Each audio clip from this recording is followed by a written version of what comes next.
Okay, perfect. So for 2024, one of our main things that we wanted to do was do webinars and kind of panel discussions that were really helpful for especially young adults living with MS. Oh, I can hear myself. I'm just going to mute that person. And so we did one last month on healthy lifestyle and MS. And it was really great, really informative, I think, for a lot of people. And today's is a bit more informal. So obviously it's on the topic of sex and relationships, and it's a panel discussion rather than a webinar. So it's just going to be a chat between us all, and hopefully it'll be quite enjoyable and also very informative. So I'm just going to go around our three panelists and just very quickly ask you all to introduce yourselves, if that's okay. So I will start with the wonderful Roxy. Hello there.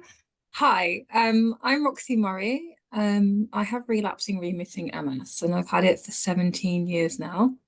What else can I tell you about me? I love MS and fashion, and sex and MS is my favourite topic, really. That's it, really. Nice to see you all. Thank you, Roxy. Yeah, we couldn't not have you for this panel because, yeah, you're just always really up for talking about loads of topics, but especially sex and MS. So, yeah, really excited to hear what you have to say. And I will go to Dave, if that's all right. Yeah, I'm Dave Purcell. I'm 33. I live in Cheshire. I have relapsed remitted MS diagnosed in 2021. 3 years, 3-ish years. We're coming up to 3 years. We're coming up to 3 years. Amazing. Thank you, Dave. Lovely to have you. And then Katt. Hello. Hey, I'm Katt Nelson. I can't remember how old I am. I think I'm 34.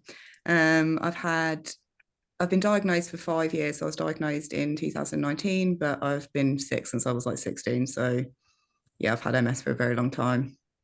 Don't know what else to say. I've got a sausage dog, which is great. I'm also the most single I've been in my life. So here for the talks about relationships and dating, because it is a minefield. Yeah, I think it's really brilliant that we've got you on here specifically to talk about that. But yeah, thank you all so much. I'm really excited to hear from all of you. So before we get started, we're going to do a quick Slido poll scenario. So I'm just going to put in the chat the link to join it.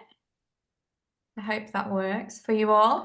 So if you just click that link, or you can go to slido.com and type in the code. And then I will share my screen in a moment.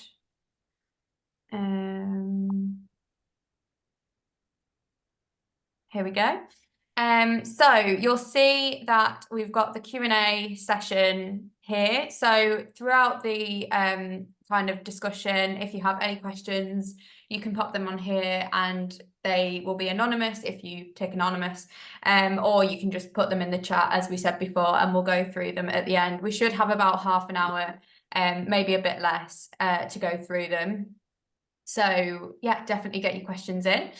And then we're just going to start with this first poll. So have you experienced any challenges with sex and relationships since your MS diagnosis? So quite a broad question, but just to, yeah, I guess, hear your thoughts.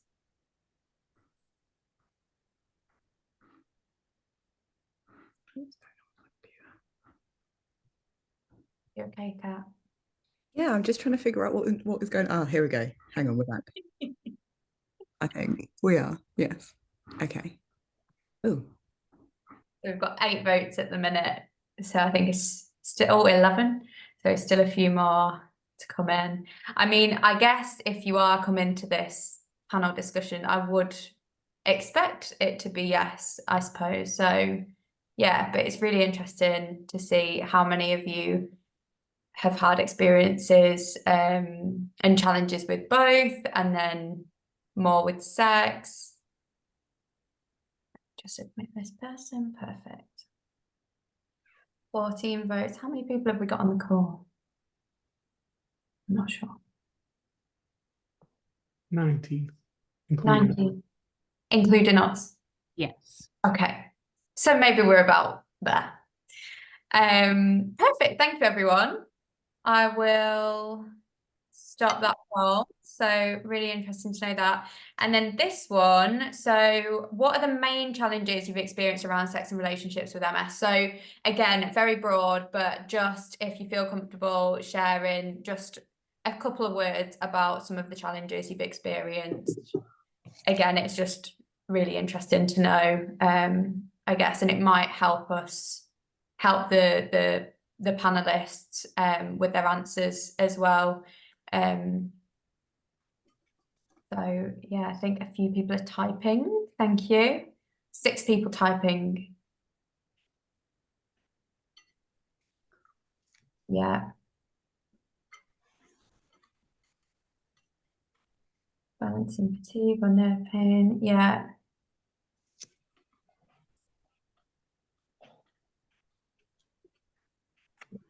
Can relate to all of this. Yeah. I know it's that's why I thought it'd be interesting to do beforehand, just to kind of see what people are thinking before. Oh, this is so interesting. I Yeah. love this. Because Thanks. often we never speak about any of these things. Mm-hmm. Not really much health.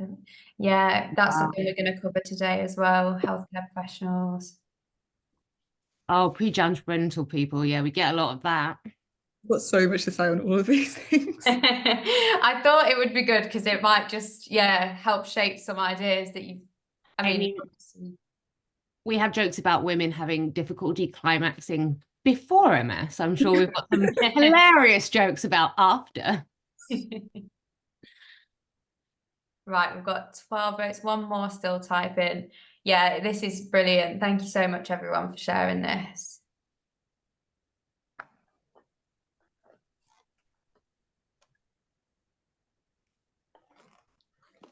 And just wait till that last person finishes.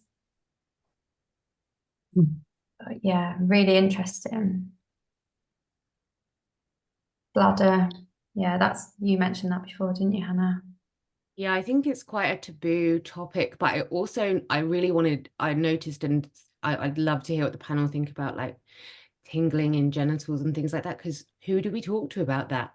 Have we ever spoken to anyone about that? It's such an interesting thing. I always got shut down by my professionals, so I'm intrigued to hear what the panel have to say. Yeah, definitely, me too. I'll just wait for this last one, feeling safe. Yeah, oh, Yeah. very vulnerable. Gosh, I relate to that. Thank you so much, everyone. That was very interesting, and I know it's not easy to share things like that. So even though it's anonymous, I know it's difficult to share. So thank you. And then our last one is just about healthcare professionals, which I mentioned we would come on to towards the end of the panel. So do you feel comfortable talking to your healthcare professional about sex and relationships? So whether you feel comfortable talking to them about both, or just relationships, just sex, or you just don't feel comfortable at all. It's good to see actually that a few people do feel comfortable, because I know it can be a problem for quite a few people.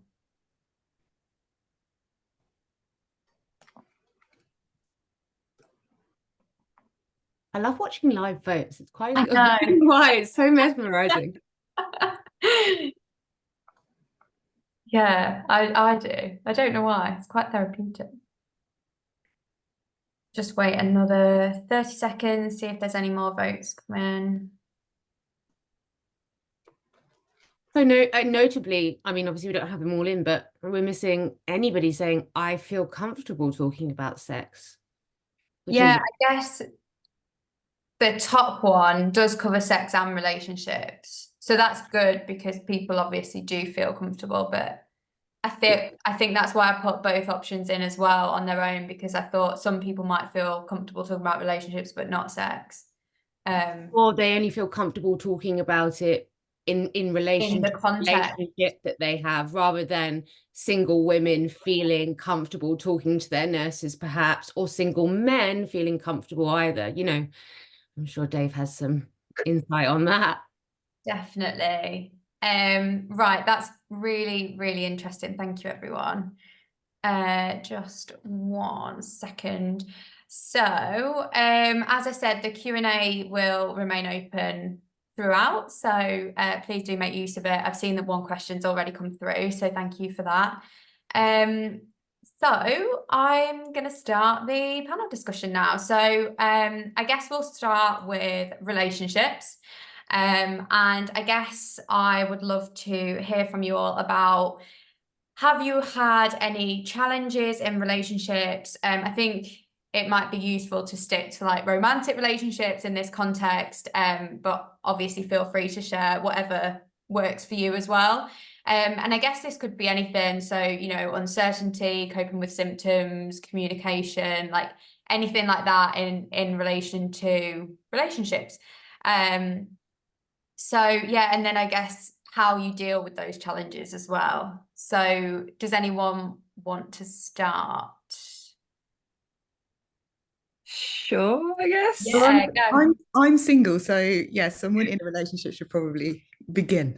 Single too, so yeah, Roxy. All right. I've been in a relationship for 15 years. Don't know how, honestly. It's I wouldn't cut off myself, not for the MS, just personal preference in my personality. But however, it has been a wild ride, I will say, because communication is not my strong point. If you could believe that, I can talk on social media, but I find it really hard to talk in a relationship because it becomes really personal and kind of like I then have to be a whole other level of vulnerable. A lot of it is through my MS journey, like my sexual desire has completely changed. I go from like overly horny to not even wanting to even consider that. And you have to kind of like talk about that.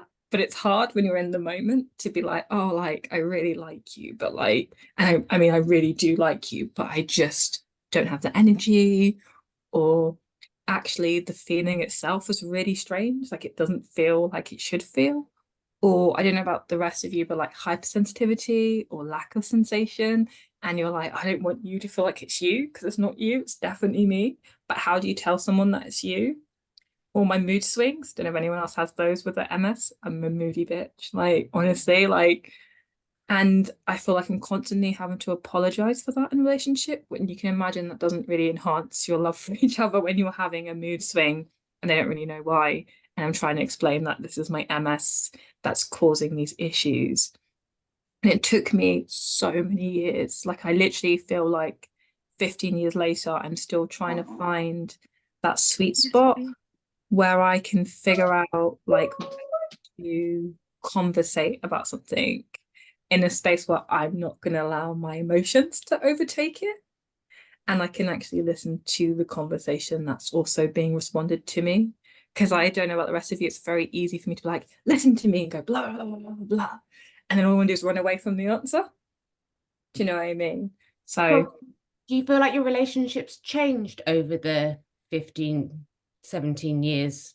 yeah, 15 years of relationship. It's gone like when you first meet each other. My MS has also changed. So as my MS has changed, so has my relationship. So is my wants. I'm like constantly talking about fatigue recently. I'm so tired, like my fatigue's tired in that kind of sense. So you have work, you do all the things you do, and you get into bed and you're like, oh, I love you. And then like you're like cuddling up and you think, oh, this is gonna happen. And next thing you know, you're waking up. That's always fun. And you're like, oh, okay, that's not happened. Well, maybe tomorrow. And it's just like a constant spiral of me falling asleep before I get anywhere with it. And I suppose for someone else, they also have needs.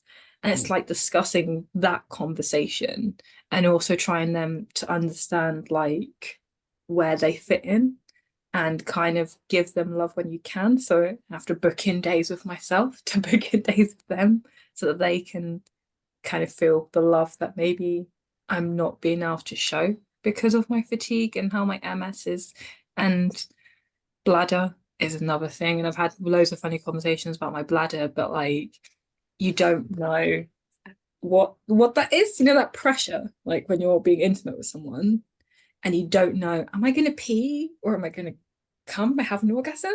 I'm unsure actually. And one of my friends, like I used to do a podcast with like some people in America, and she made the joke of like, but loads of people would pay you to pee on them. So like maybe just like allow it to happen. Because like 9 times out of 10, how many people know that it's pee? Like you know it's pee, but they probably just think you're really wet and they're really enjoying themselves. But you're sitting there freaking out and being like, oh no, don't pee. But actually they put nothing peeing, but like you need to communicate and make sure it's chill. And 9 times out of 10, no one complains. And I've kind of tried to find the humor in that. And like when I can do it, I do it really well, kind of thing. But when I can't do it, I can't do it. But I try to make up for it in the times that I can. And that's sexually, but also emotionally, because I find I don't know about everyone else, but I like get inside myself. And then I've tried to put myself first in my MS, but then sometimes I realize that's all I'm doing. And I'm putting how I feel on my emotions first, but I'm not necessarily communicating them. I'm just in them. Do you know what I mean? That must be Yeah. so, yeah. No, that was brilliant, Roxy. And this is why we brought Roxy onto the panel, everyone. Yeah, loads to think about there, I think. I guess Katt and Dave, although you aren't in relationships at the moment, is there anything that you could kind of add to that about relationships or just generally when you're kind of dating, if that's an easier question to answer? Yeah, I mean, I've got loads to say on that. Yeah. I mean, I was in a relationship. So I actually had a boyfriend when I had MS. So like, as in like, met someone with a diagnosis and we had a relationship for like a year and a half. And he always said like it was never going to be the reason why we broke up. And, you know, it technically wasn't, but actually in hindsight, it kind of was. Like it was the things that were sort of to do with me being sick and then putting pressure on the relationship but actually he just wasn't the right person for me in that he wouldn't want to understand, like, and I was spending a lot of time like masking how ill I was, and that in itself is exhausting. And I want to be with someone who just loves me for me and isn't like expecting me to be what I look like, if that makes sense. Like, because people take one look at me and they're like, oh, you're fine. And I can mask extremely well and be very articulate and, you know, whatever. But actually, I'm really poorly and I need someone to like tell me to slow the fuck down, actually. And like, not try and constantly, like, I think it's a fine line of like encouraging someone, but also like not just pushing them to run themselves into the ground, because that is my favorite thing to do. So I mean, I have that experience in like I have been in a relationship with someone, and you know, it was a nice relationship to a point. Like I learned a lot in it, and like a lot about myself and my MS and kind of how that works. But yeah, I mean, I'm back single, and it is wild out there, guys. Like it is wild. I don't know if you've had Do any you think experience. your MS has made you like more emotional about the dating process? Yeah, I mean, it's weird because like I want to meet someone now. I mean, I'm at the age where I really do want to meet someone. You know, back in the day, more casual things or whatever, but like that is just not what I'm looking for, and that's just personal preference. I'm too tired, like in that I can't date multiple people. I just want to find my person. Do you know what I mean? But it does, you just feel so vulnerable, and like that's how I feel when I'm putting myself out there, like extremely vulnerable, to be like open to. So one of the things I do is put a photo of me and my stick on social media. I mean, not social media, dating apps. Like fuck me, like the response, like the wild range of responses. And I always talk to my therapist about this, and I just do my social experiments. But like some of the messages, especially on Hinge, because men can just message you in response, it's so weird. Like some of the things they'll say, like, and they think they're being funny, or and it's just not funny, or they're kind of like trying to feel out like how disabled you actually are, because it's kind of like, well, I'm attracted to you and I want to sexualize you, but also like I kind of don't want to if you're that disabled. And it's just kind of, it's just exhausting. I mean, it's exhausting when you don't have a chronic illness or disability. It is 20 million times more exhausting when you do, and you have to navigate that. Like, when How do you avoid internalizing that ableism that you're facing then? just don't got dating apps, like literally been like that.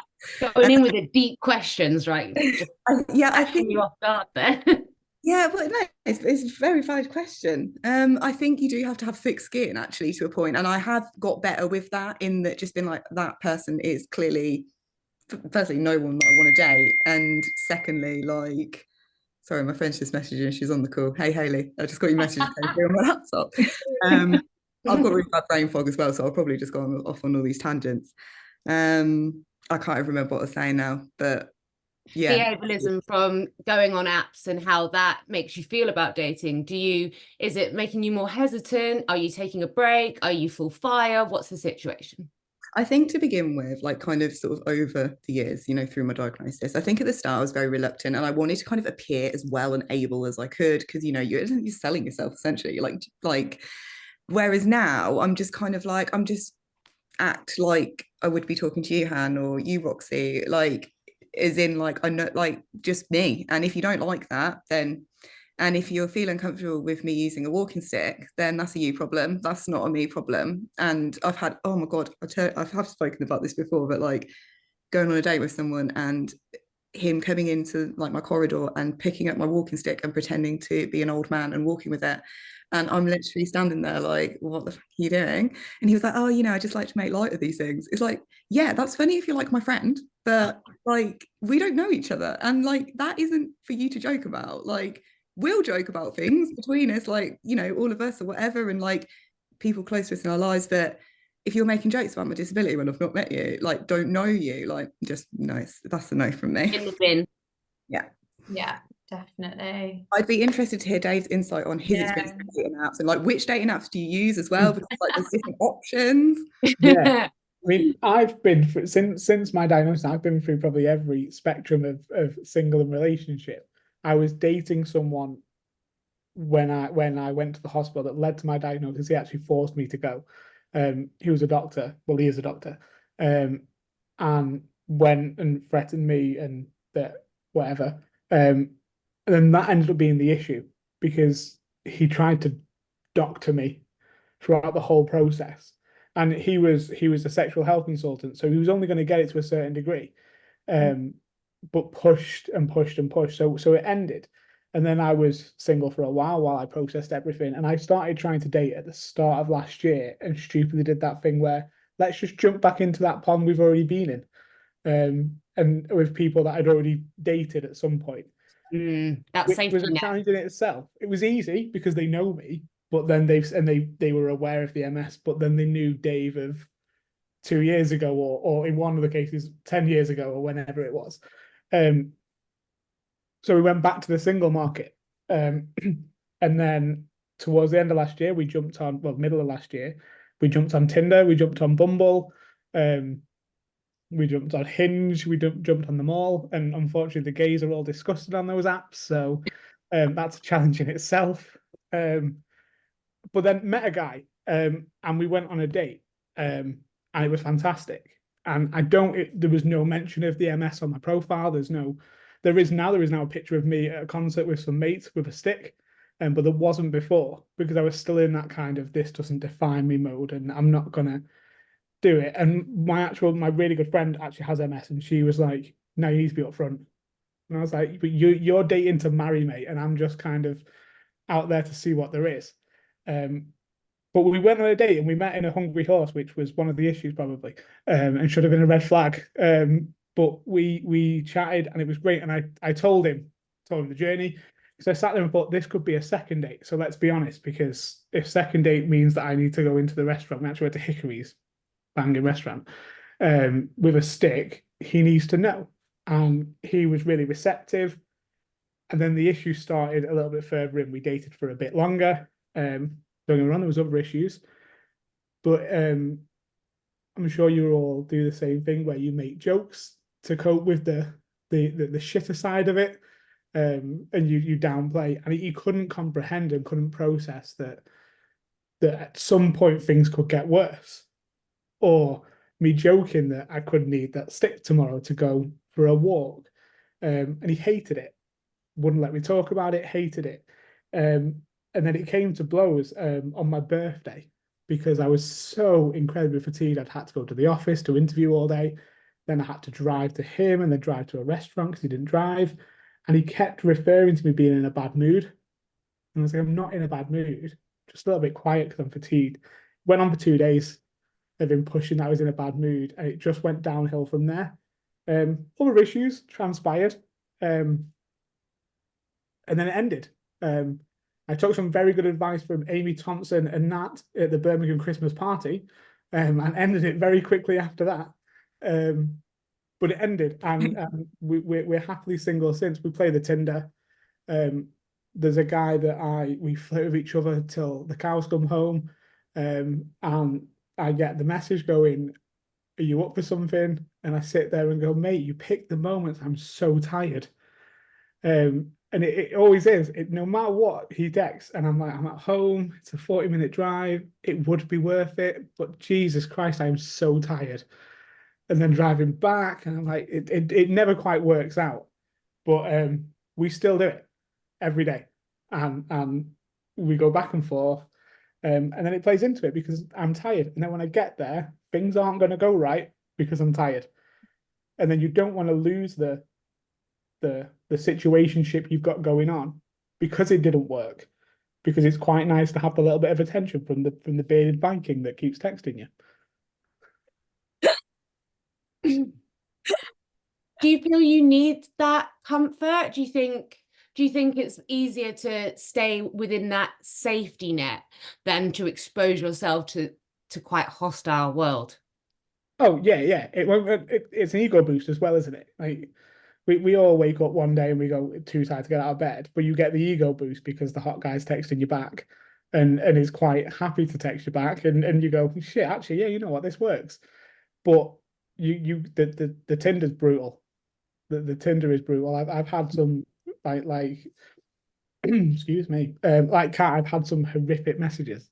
Honestly, I've saved so many. Like I have to make a post out of it because it's so interesting as well. Like that actually people feel like they can actually say what they feel that I can ask and say. My friends in work live vicariously through my dating life, but now more just to see how horrific people are. But yeah, it's nice to have that safety net, and kind of selfishly you keep them on the back burner just in case you're feeling a bit low. And he knows that because he does the same with me. Yeah, well, he does the same with me, and we both know it, and we both cross lines, and we both go back and forth, and we went on a date. We couldn't work out if it was a real date, and then we stayed in touch, and it was a mate date, and it's been a back and forth thing. But he says he gets it, but then you get that, well, I'll just come to you instead, and it's like the fatigue doesn't go away just because you're driving to me. That does help though.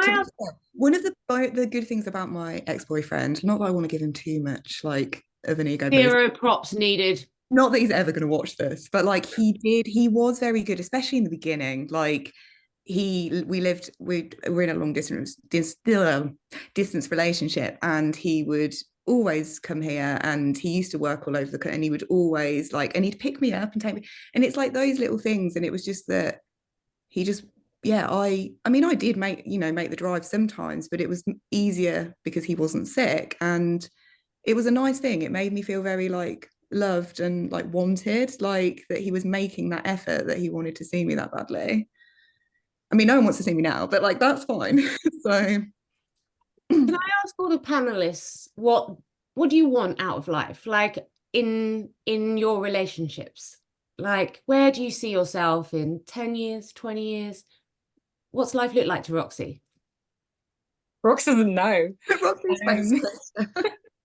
I have no Sorry idea. to put you on the spot. In fairness, I generally have no idea. I mean, I want to prioritize self-love over love of someone else, I guess. Like, I've got to like myself. And I guess if I like myself, I suppose, like RuPaul says, if you don't love yourself, how's anyone else going to love you? I suppose in 10 years, I want to make sure I'm still in that place, because MS makes that a bit wavy at points, like where you think, oh, I really like myself, and you go, oh, maybe I don't. And I know MS has that depression side of things, which kind of creeps into your life, but I want to make sure that I like myself, and then in hopes I will like the person I'm with, and hopefully they will like me. Because if I don't like myself, I don't really see the point of a relationship. And I don't want to put too much time in someone else and not put enough time in myself. So self-prioritization, self-love, and being iconic, if possible, would be great. I think you've got that down already. I was gonna So say. don't worry about that. But like, I think that's a really interesting point, because like I was not from just from my own self-projection and brain, I was expecting you to say, oh, I want to be in a relationship, I want to be happy, I do or I don't want kids, blah blah blah blah blah. And you absolutely focused on the most important thing, which is focusing on that relationship with yourself. Yeah, because I think MS has made me go through many avenues, and I feel like it constantly changes me as my lesions form.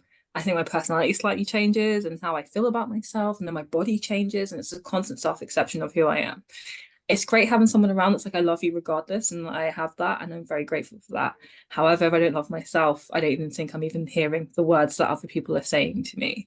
And I think that's really important for me to kind of encompass in my life. Like, me and Kat had other conversations on other places, and we've spoken about kids and we've spoken about all these things. And I've always said, like, MS has taken so much away from me in my life in the 17 years.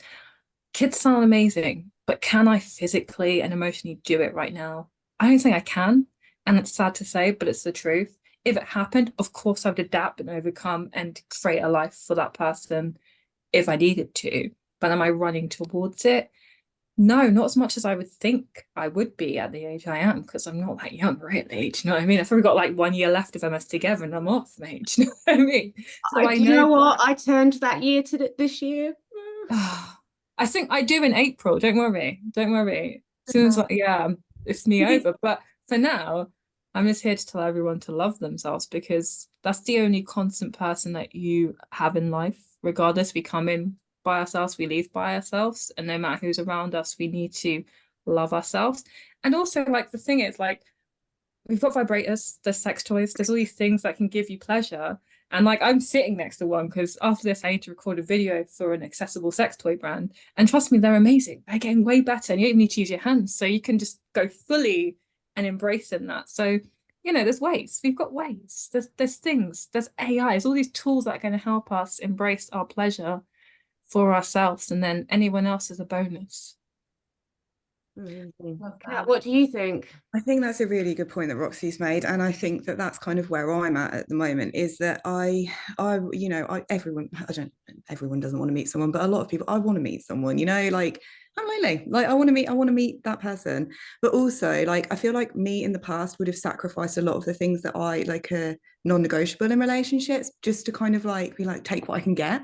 And I just refuse to do that anymore. Like, I'm not doing it. If you don't fucking set my fucking heart and vagina on fire, like, I'm not interested, because what's the point? Life's too short. And actually, what Roxy said about, I've been just spending so much time with myself and like doing things for myself. And I've spent a lot of my life doing things for other people. And actually, now I'm coming back to myself. I'm like, what do I want? And actually, I'm not going to budge from that.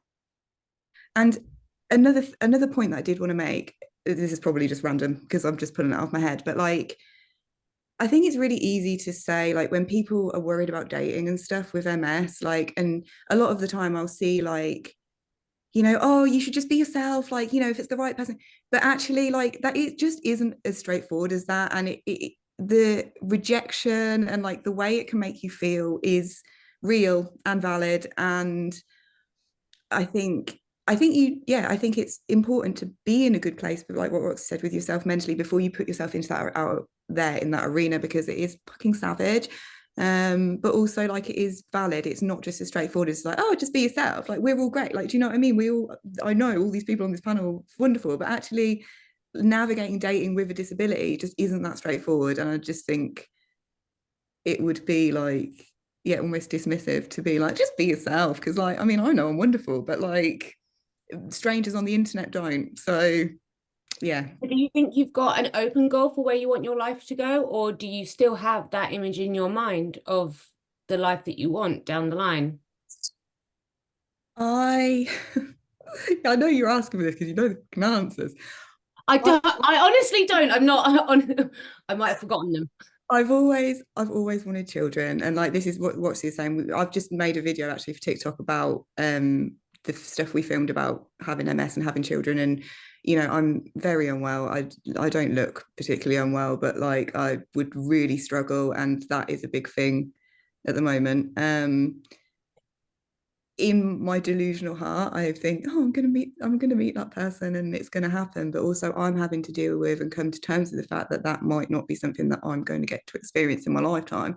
And that's, again, a really valid aspect of like grief in regards to MS. And like these are things that people don't really think about. And yes, you can have children with MS, do not get me wrong, and I'm not saying that. And a lot of people in the comments on those videos were like, you know, don't let it stop you from having a child, or, you know, like, okay, yeah, that's great. And I do, like, I know so many people with MS with children, wonderful parents, but actually there is a you know, a smaller selection of people that are genuinely that poorly that it's not necessarily a responsible thing to do to have a child. And like, rather than just say to someone again, oh, don't let it stop you, like I never let it stop me, like, you know, just have a child, it's the best thing, they'll get you out of bed in the morning. What? That's not my child's responsibility. Like, that's not a burden I'm going to put on my child. Like I just said in my video, like the dog has that burden. So, and that's, I feel guilty about that.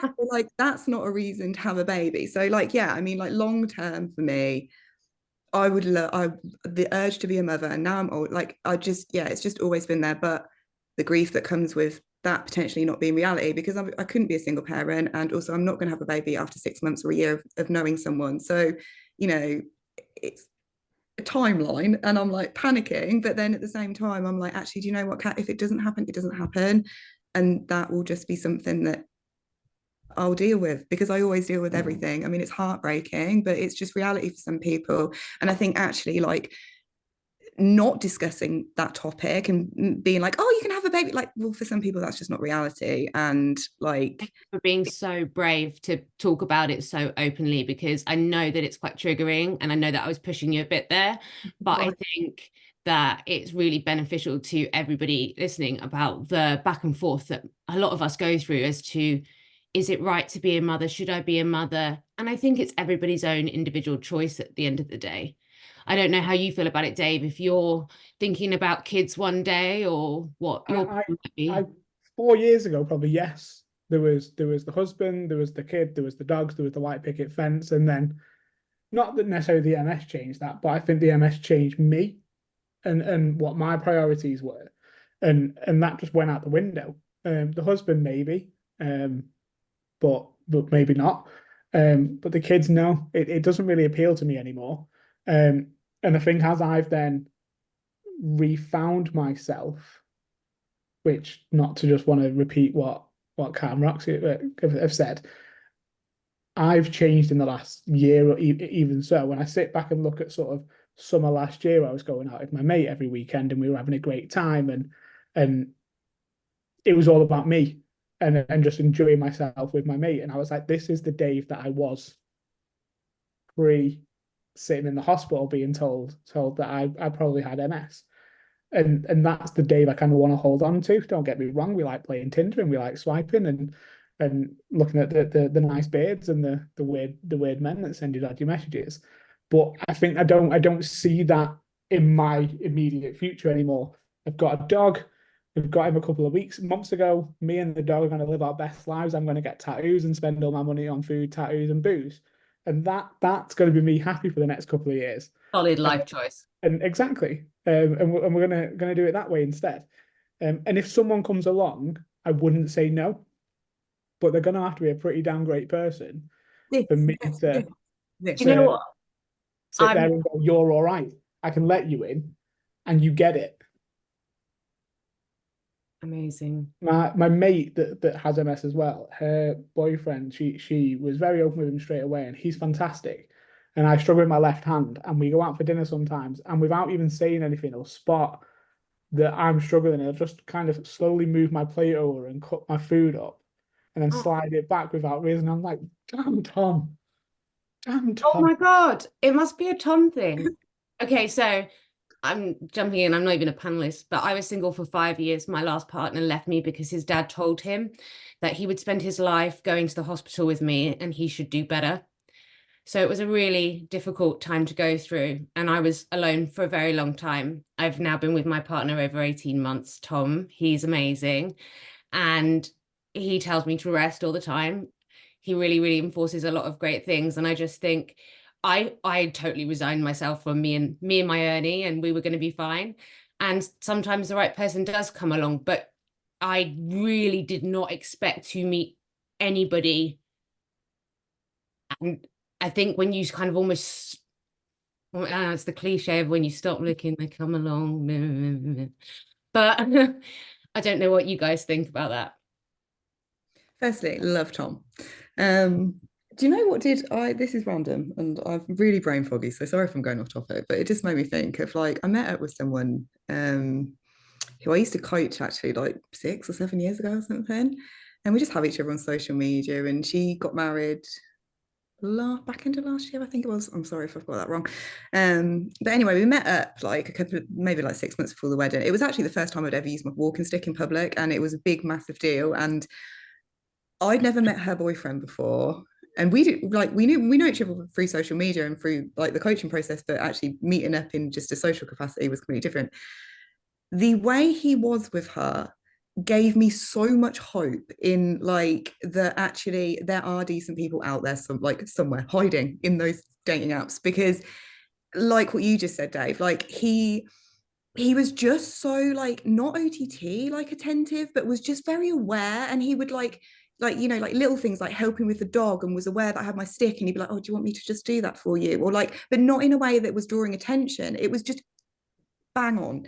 And seeing them together, and just the way he was with her as well. And I just thought, you know what, like they are out there. Like he's such a genuine guy, and it just brings me so much happiness, like seeing other people happy. And yeah, like Han, you're one of my best friends, Yeah. and seeing that you've met someone that I know how well Tom treats you, and I know that you guys have a great relationship. And I think, yeah, that could be me one day. Like you know, that person's out there somewhere. We've just got to find them.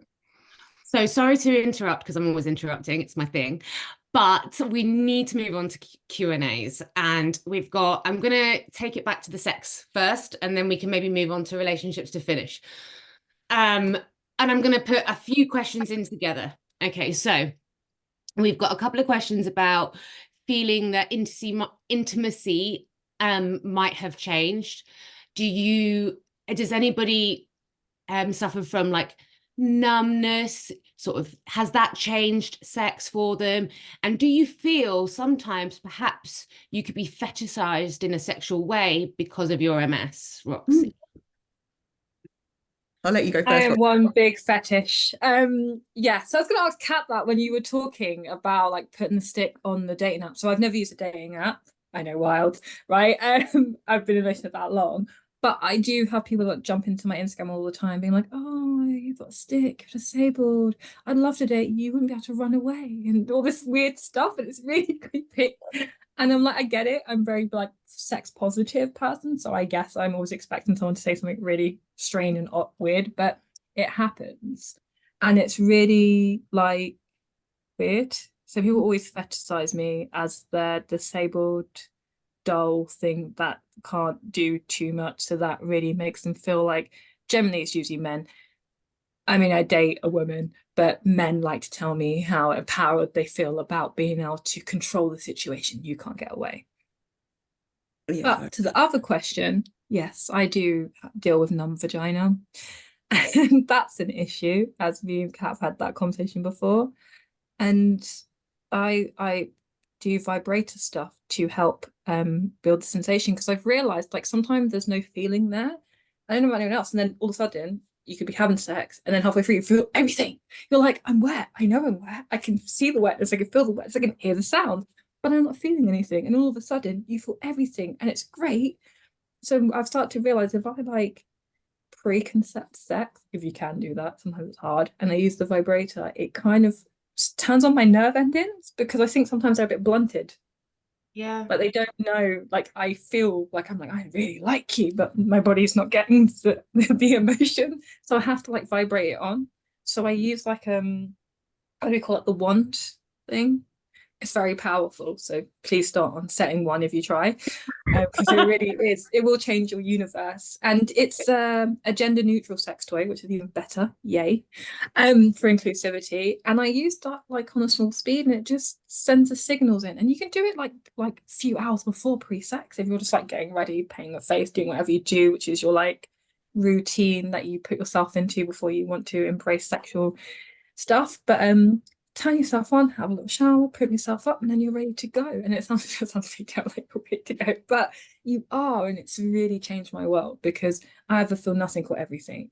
And I've realized through having conversations with other people around the world that like everyone's been trying this one thing and they're like, Rox, you're onto something. I'm like, I know. 2-3 minutes. And you're like, yes. And it's the best, sometimes it's the best sex I've had because I mean, I don't know. Like, obviously, as someone that's very queer, and I speak to some of my straight friends, are like, yeah, I've had sex, and actually, like, it was terrible. Like, there was no pleasure for me. It was just them having sex, and they've got off, and then I've not got off, and I don't know why I'm not getting off. And then you realise that women need a bit more than just like penetration. There's like this, you got to rev up the engine to get going, and sometimes people forget that. So sometimes the best thing you do is rev your own engine. And I think that's the same for like gay sex and stuff like that.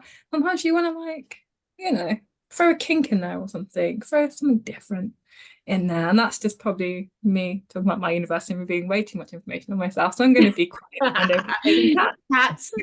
Want to jump in and save her? Is your wand mains adapted? Yes. So yeah, I would agree with Roxy. Like, I think the thing that changed in my sex life, I just like to say I've not had sex in like a very long time. So when I'm talking, it's not like I'm sleeping with all these different people. I feel like that's how it came across when we were talking in London, like that I'm like this absolute like gal about town. It's just like, no. But the thing that did change sex for me, and I've said this before, like, was introducing a vibrator into like partnered sex, because it just means that I will come every time. Like, and actually, what's the point otherwise? I was just having sex and just not really, because I do have sensation issues as well. Cue the, as me and my ex-boyfriend used to call it, the cake mixer. And we've also got a smaller one. I got a smaller one later, and that was called the cupcake mixer. But yeah, that is wonderful. And I saw Aaron Boster talking about this as well. And he's one of the people that I saw talking about the mains adapted wand. But something I've been using, because I'm a single gal, was actually something Scarlett gifted to me. And I will put the link on my story for it on my Instagram. It's like, you've probably seen them, the like rosebuds. Like, they are amazing. Like, I had no expectations. I'm thinking, if this ain't mains adapted, it ain't going to do the job. Like, do you know what I mean? It does the job fantastically, and it's great. But I definitely, that was a game changer for me, sort of taking control of like my pleasure and my orgasm, and not just, giving a man his. Yeah. Did you find for you everything's changed? I'm assuming maybe you did, or maybe you didn't. Me, sorry, I missed that. Was that for me? How do you feel that sex has changed for you, and do you feel you've had to make alterations to how things go, or? Yeah, I am probably just not that interested in it anymore. Something switched. I'm just not interested. If it happens, it happens. But without wanting to teach anyone to suck eggs in the gay world, you have in the male gay world, you have tops, you have bottoms, you have verse. I'm pretty much a top. So it's a struggle when you've got no energy to wake Dave up, for want of a better phrase. The numbness thing blew my mind. When you sit there and people talk about stuff and you go, shit, that's MS. I just thought everyone got a little bit numb every now and again, like pins and needles. No, it turns out not. And it happens more and more frequently. And it's something that I only sort of started comprehending in the last year after I saw a different consultant. And she asked how things were. So yeah, I'm just not that interested anymore. It takes a lot to get there. But that said, that I'm not interested in the full shebang. The being That's with a someone, great point. yeah, being with someone is great. The foreplay is great. The that they're just getting off with somebody and just coming with somebody is great. Doesn't need to be the whole thing anymore. Whereas previously I was focused on it because that Lot was of my energy. goal, if that makes sense. Yeah. Say like it does make things potentially, if you're in a good relationship and your partner is like responsive and you actually trust them, like it does actually can make it more intimate because you're having to communicate, which is hot, like really hot. Like Yeah. it's much hotter than just having someone, obviously I'm talking from a straight woman's point of view, having a guy fucking on top of you just doing his thing. Like that is like not Have you ever great. done the blindfold thing? Because the blindfold thing is a good thing to do when you've got MS because it forces you to go inside your own body and really understand your own sensations. So if you're with someone that's really, really safe for you and you feel like you're safe with, if you blindfold yourself, you actually realize the sensations you do or don't feel, which helps you pinpoint what you need to like address in your body. Not that you have to address it as a negative thing, but like the things that you actually want to, because like you said, Dave, like I used to be a top, but now I'm a pillow princess. Do you know what I mean? Because things have changed with MS. And I think doing that has heightened the sensations because I'm a visual stimulated human being. So if I just block that off, I have to feel how I feel. And I think it informs the conversations I can have with the person like you're sleeping with, because you could be like, oh, actually, I like that, or I don't like that.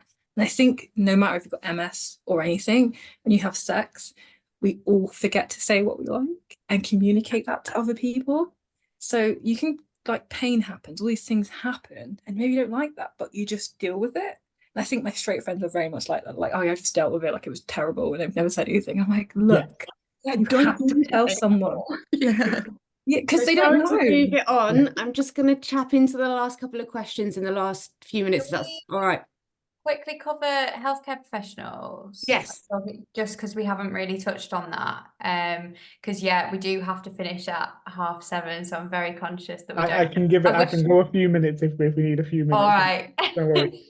But amazing.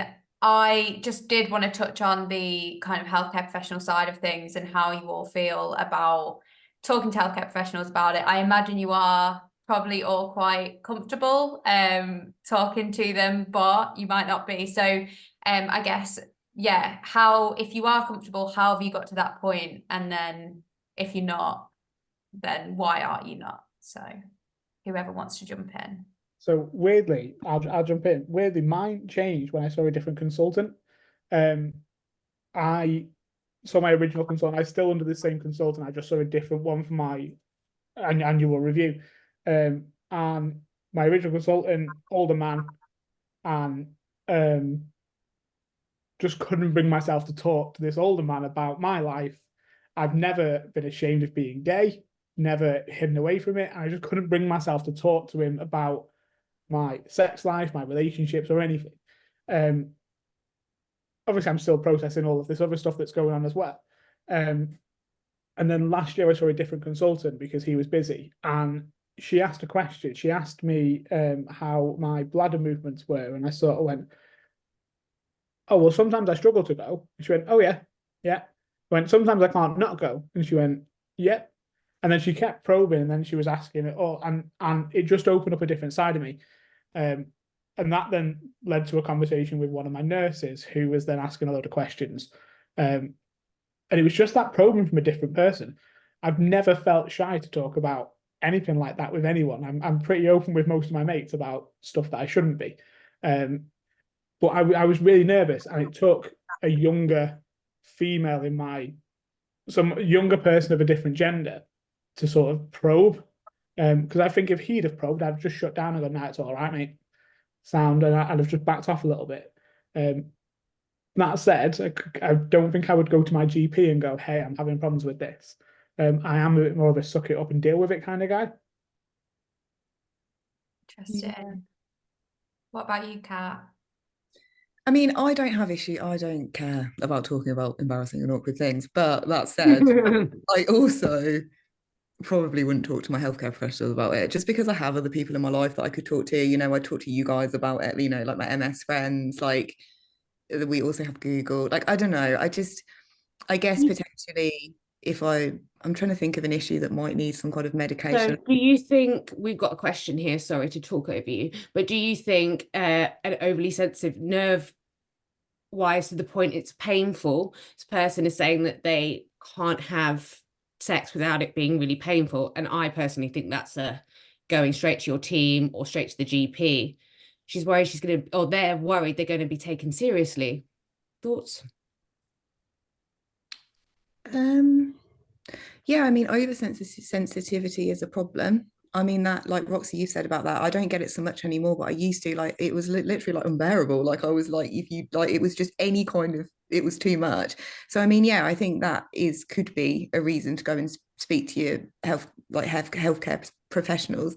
Like, I'm just talking personally from myself. I've just kind of winged it myself, and I've found what works for me. And I'm, like I say, I'm quite open with my friends, and I don't really get embarrassed about things, but I can see why people wouldn't particularly want it. I mean, the actual thought of sitting down with my old man neurologist and talking about like my vagina just would not happen. It just would be weird and awkward. I just don't really feel either of us would get anything from that conversation. So yeah, I'd rather talk to like my peers and like others in the MS community. And there is some content out there. Like Aaron Boster is a good one. I have seen some good stuff from him. Real. And Roxy, what about you? To go back to the point of the person made that's in pain, please go and see a doctor. It could be bladder related, it could be angle related, because sometimes, I don't know if you're straight or not, but sometimes when that enters the vagina, it's on the wrong angle, that can cause you mad pain. It could just be a bit of inflammation inside your body as well, but it's best to explore it.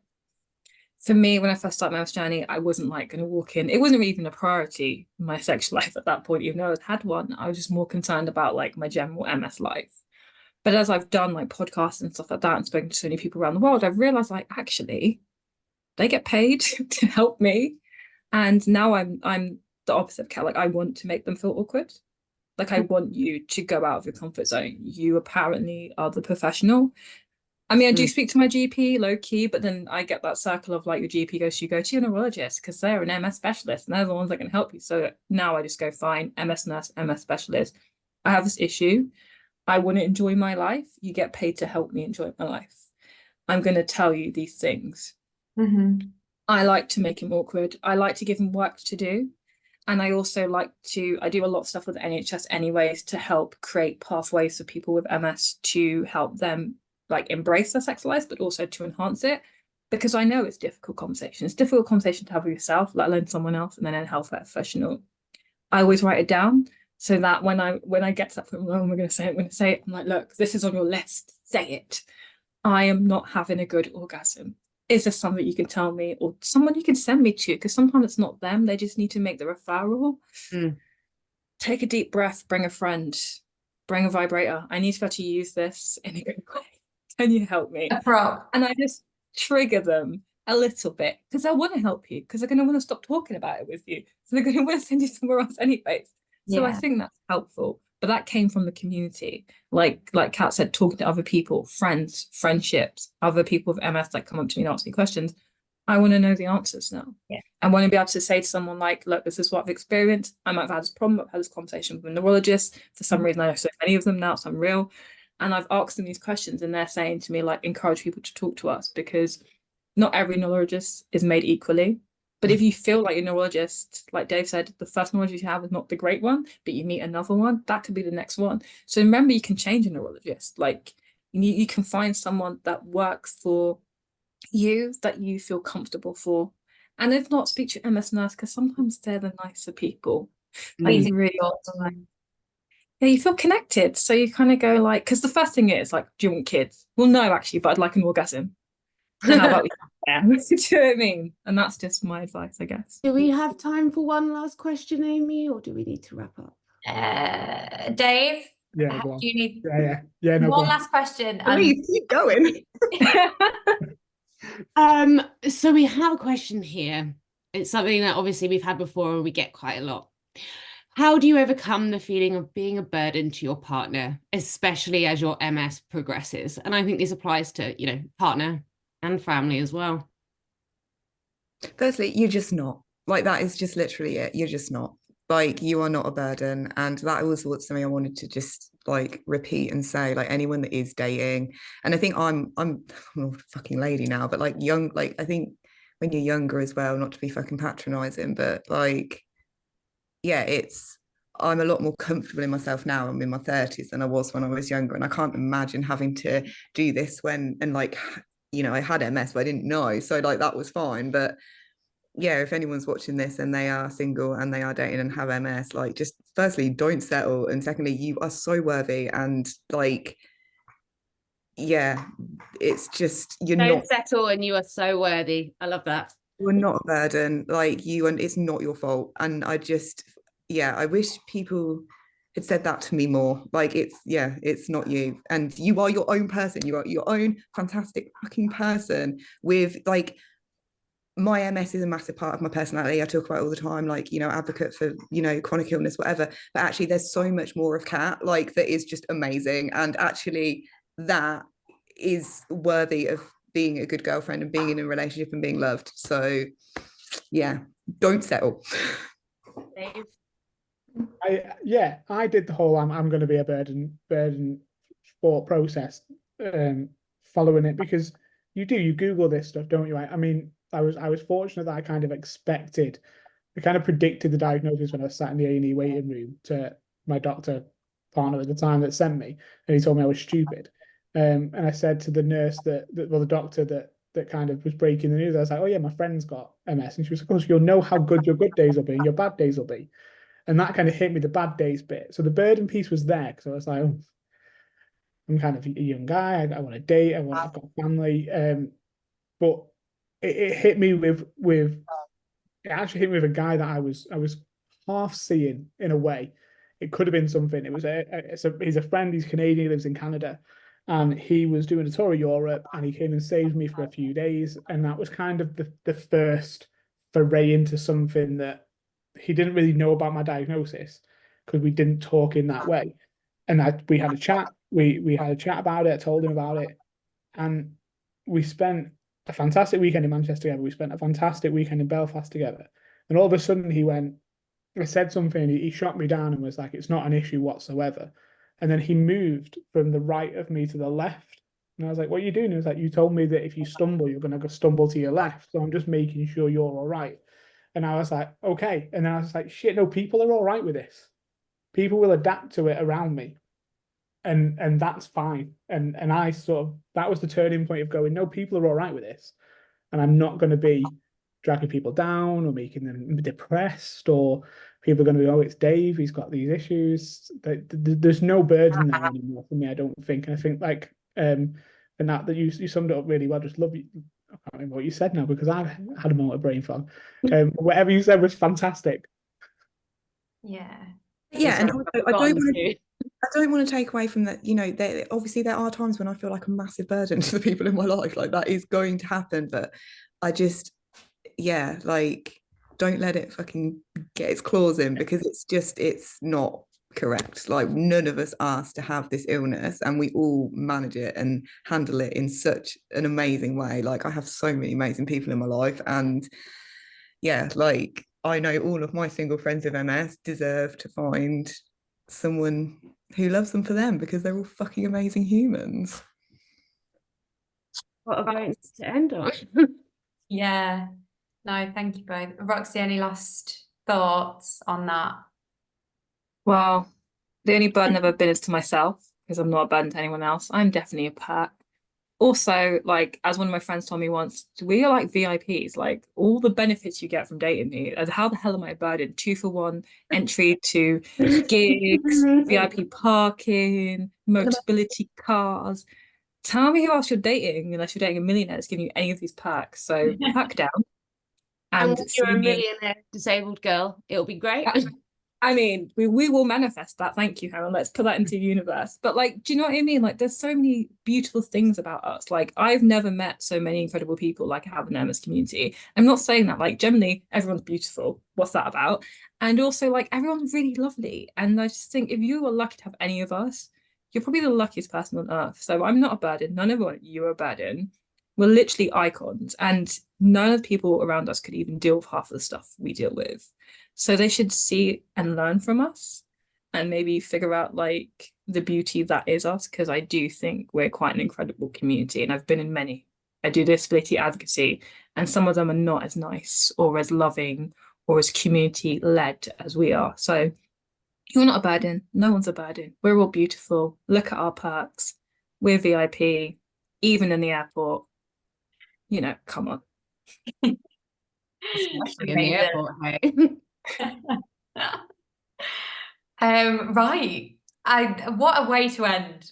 Great last question. I think it was a really, really nice way to end. I wish we had longer. I wish we had done it for an hour and a half, because I feel like a lot of the things we were only just getting started on, and we could have talked for a lot longer. But yeah, thank you all so much for sharing your experiences, for your openness, for your vulnerability. It was, yeah, really, really amazing to hear all your points of view, all your experiences. Thank you, Hannah, for asking the questions that got those amazing answers as well. And thank you everyone for joining. If you want to watch it back, there will be the recording, and we'll pop it on our YouTube channel. There is a feedback form in the chat as well, if you fancy giving us some feedback about how we could improve, or if you just thought it was a great session. Yeah, it'd be great to hear back from as many of you as possible. But yeah, just a massive thank you, Katt, Roxy and Dave and Hannah as well. Thank you so much, and have a wonderful evening, everyone. Thanks for having us. Thanks. Thanks Thanks, for having everybody. me. Thank you. Bye. Bye. Bye. Bye. Thank you, everyone.